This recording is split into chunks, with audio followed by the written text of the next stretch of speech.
Well, I think they were. I think that the old nesters were generally glad to see us because the houses, they're the next block over on both sides. Really, there were rooming houses that were pretty ratty, and there were apartment buildings that were scary, and there were vacant and vandalized houses that existed there, and then on Lake Avenue, there was this huge school building.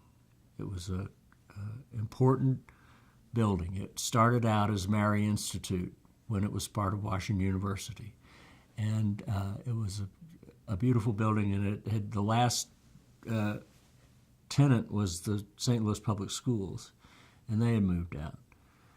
So that's a segue into education.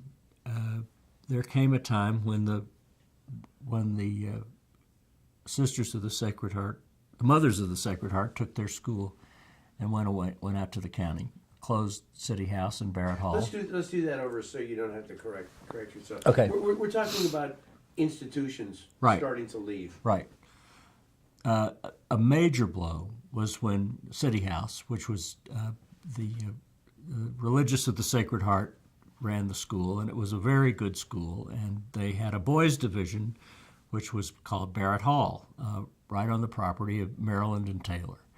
And when that closed down, there was this panic about what are we going to do about a school.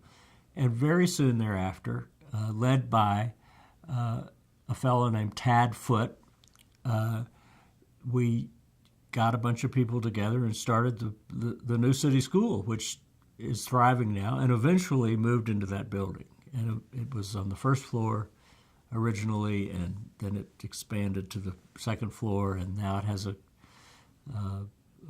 running track and a soccer field, and it's flourishing. So both my kids went there. Mrs. Chapman's son, who was my younger boy's best friend, all of them went there, and it goes on. So there was a constant, the fabric of the neighborhood seemed to be constantly in need of repair, and that was what we felt we had an obligation and a responsibility to do, because it was of such genuine cultural and architectural significance.